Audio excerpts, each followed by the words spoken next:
नमस्कार, फाइटर समाचार में आपका स्वागत है। पेश आज 13 जुलाई सुबह 6 बजे राजस्थान की खास खबरें।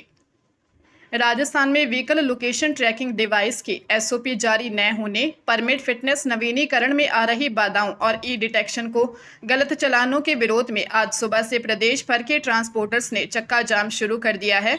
जयपुर विश्वकर्मा ट्रांसपोर्ट यूनियन के अध्यक्ष जगदीश चौधरी के अनुसार जयपुर में हुई बैठक के बाद इस हड़ताल का फैसला लिया गया, जिससे आज से राज्यों के सड़कों पर करीब 10 लाख ट्रकों के पहिए थम गए हैं। ट्रांसपोर्टर्स का आरोप है कि ऑनलाइन रिकॉर्ड अपडेट न होने की तकनीकी कमी के कारण ई डिटेक्शन सिस्टम गाड़ियों को सही तरीके से पहचान नहीं पा रहा है, जिसकी वजह से वाहन स्वामियों के लगातार गलत चालान कट रहे हैं। इस बेमियादी चक्का जाम से प्रदेश की माल ढुलाई और व्यापारिक गतिविधियां पूरी तरह ठप होने की आशंका है, जिससे आम जनता की परेशानियां बढ़ सकती हैं।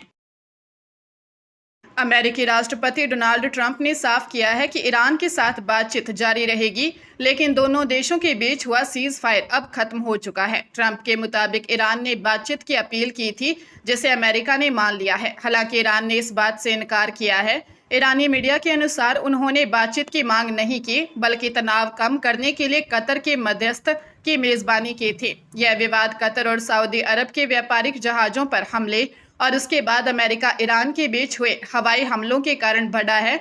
इसी बीच तेल की कीमतें भी बढ़ रही हैं। ट्रंप ने अमेरिकी सेना को आदेश दिया है कि यदि ईरान उसकी हत्या की कोशिश करता है तो तुरंत हमला किया जाए। उन्होंने दावा किया कि अमेरिकी मिसाइलें ईरान पर निशाना साधे तैयार खड़ी हैं।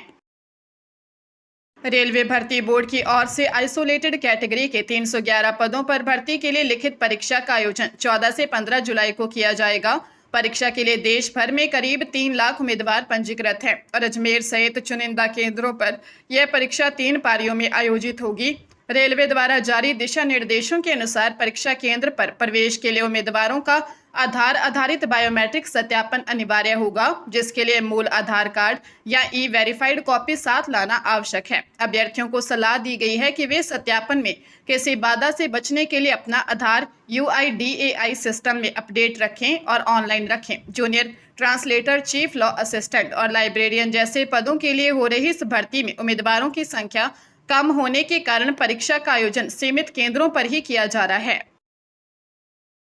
जयपुर की LLB फाइनल ईयर की छात्रा आयुषी पर अपनी मां नीरज शर्मा की 7 लाख रुपए की सुपारी देकर हत्या कराने का आरोप है। इस मामले में अब नया मोड़ आ गया है। आयुषी के मामा राकेश शर्मा ने आरोप लगाया कि अप्रैल 2025 में आयुषी के पिता विजय वशिष्ठ की मौत भी सामान्य नहीं थी और उसकी नए सिरे से जांच होनी चाहिए। परिजनों के मुताबिक करीब 14 करोड़ रुपए की संपत्ति और अनुकंपा नियुक्ति को लेकर विवाद था। पूछताछ में आयुषी ने बताया कि उसे लगता था कि मां उसके भाई को ज्यादा प्यार करती थी।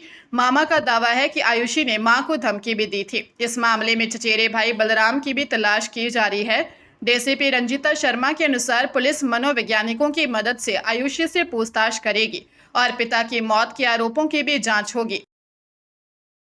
राजस्थान के सरकारी अस्पतालों में प्रसूताओं की लगातार हो रही मौतों ने राज्य की स्वास्थ्य व्यवस्था पर गंभीर सवाल खड़े कर दिए हैं।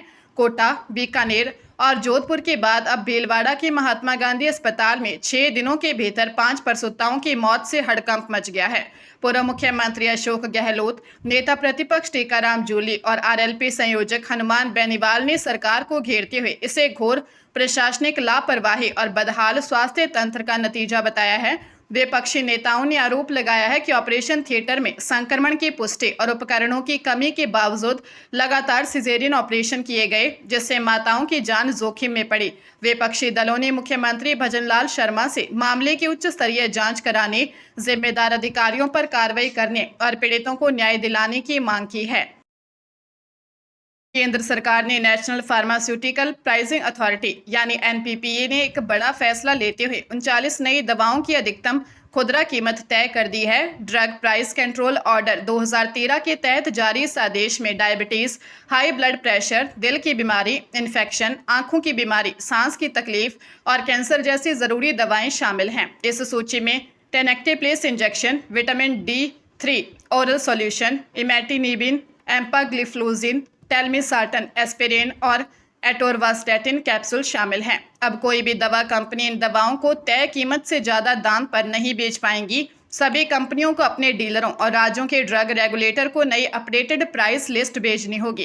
कंपनियां मनमाने ढंग से जीएसटी नहीं जोड़ सकेंगी। यदि कोई कंपनी तय कीमत से ज्यादा पैसे वसूलती है तो उसे वह अतिरिक्त रकम ब्याज सहित लौटानी होगी। सरकार का मुख्य मकसद मरीजों को सही और उचित दाम पर दवाएं उपलब्ध कराना है।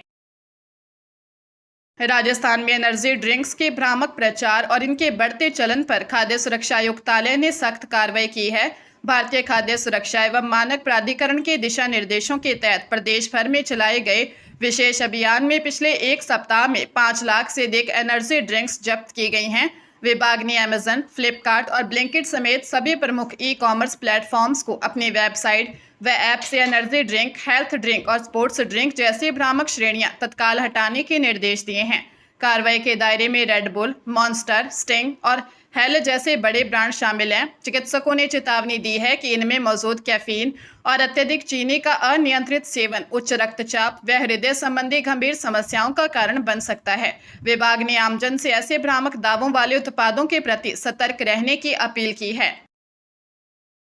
अलवर के सदर थाना क्षेत्र में एक पेट्रोल पंप पर हुई फायरिंग के मामले का खुलासा करते हुए पुलिस ने आरोपी को गिरफ्तार कर लिया है। पुलिस जांच के अनुसार यह पूरा मामला प्रेम प्रसंग से जुड़ा हुआ निकला। आरोपी कठूमर से एक युवक से कट्टा दिखाकर बाइक छीनकर अलवर आया था। उसने बुर्जा बाईपास स्थित पेट्रोल पंप पर सेल्समैन सचिन की पहचान करने के लिए उसके मोबाइल पर फोन किया और पुष्टि होने पर उस पर गोली चला दी। इस हमले में घायल सेल्समैन का इलाज जयपुर में चल रहा है। एसपी सुधीर चौधरी ने बताया कि यह मामला प्रेम प्रसंग का है, क्योंकि आरोपी की प्रेमिका को सेल्समैन भी फोन करता था।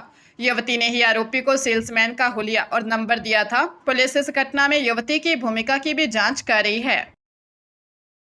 अलवर शहर के कोतवाली थाना क्षेत्र के खदाना मोहल्ला में एक बुजुर्ग की हत्या और लूट की सनसनीखेज वारदात का पुलिस ने खुलासा कर दिया है। मृतक दिनेश चंद अग्रवाल अपने पुराने मकान में अकेले रहते थे, जब बदमाशों ने उनकी हत्या कर दी और घर में रखी नकदी लेकर फरार हो गए। गुरुवार रात जब वे भोजन के लिए नहीं पहुंचे और फोन भी नहीं उठाया, तब परिजनों ने घर पहुंचकर उन्हें मृत पाया। एसपी सुधीर चौधरी ने बताया कि तकनीकी साक्ष्यों और सीसीटीवी फुटेज के आधार पर पुलिस ने 2 युवकों करण उर्फ तेजू उर्फ तेजपाल को गिरफ्तार किया है। फिलहाल पुलिस वारदात में प्रयुक्त सामान और लूटी गई नकदी की बरामदगी के प्रयास कर रही है। सीबीएसई खेल प्रतियोगिताओं में भाग लेने के इच्छुक स्कूलों के लिए पंजीकरण की अंतिम तिथि कल मंगलवार 14 जुलाई 2026 है और इस बार बोर्ड ने पंजीकरण पर किसी भी तरह का विलंब शुल्क न लेने का निर्णय लिया है। प्रतियोगिताओं का आयोजन 15 जुलाई से शुरू होने जा रहा है। बोर्ड ने सभी संबद्ध स्कूलों को निर्देश दिया है कि वे आधिकारिक स्पोर्ट्स पोर्टल से नया खेल कैलेंडर डाउनलोड कर लें। चूंकि खेल कैलेंडर में बदलाव की संभावना रहती है, इसलिए बोर्ड ने स्कूलों को स्पष्ट रूप से सलाह दी है कि किसी भी प्रतियोगिता के लिए यात्रा या अन्य कोई भी बुकिंग करने से पहले संबंधित आयोजन स्कूल से कार्यक्रम की जानकारी की पुष्टि अवश्य कर लें। स्कूलों को पंजीकरण के साथ ही अनिवार्य रूप से भागीदारी के लिए आवेदन की प्रक्रिया भी पूरी करनी होगी, ताकि छात्र खेल प्रतियोगिताओं में शामिल हो सकें। जयपुर में खाद्य सुरक्षा और औषधि नियंत्रण विभाग ने जन स्वास्थ्य की सुरक्षा को प्राथमिकता देते हुए टैगोर ब्रांड के सरसों तेल की बिक्री पर तत्काल प्रभाव से रोक लगा दी है। खाद्य प्रयोगशाला द्वारा की गई इस जांच में इस ब्रांड के 3 बैच असुरक्षित पाए गए हैं। आयुक्त खाद्य सुरक्षा एवं औषधि नियंत्रण डॉक्टर टी शुभमंगला द्वारा जारी आदेश के अनुसार टैगोर ब्रांड सरसों तेल के बैच नंबर 1, 2 और 10 को खाद्य सुरक्षा एवं मानक अधिनियम 2006 के तहत असुरक्षित घोषित किया गया है। इन बैचों के निर्माण, वितरण, भंडारण, प्रदर्शन और बिक्री पर पूरी तरह प्रतिबंध लगा दिया गया है। फिलहाल यह प्रतिबंध 2 माह या नियमानुसार निर्धारित अवधि तक प्रभावी रहेगा। विभाग की इस सख्त कार्रवाई का उद्देश्य बाजार में अमानक खाद्य पदार्थों की पहुंच को रोकना और आम उपभोक्ताओं के स्वास्थ्य की रक्षा करना है।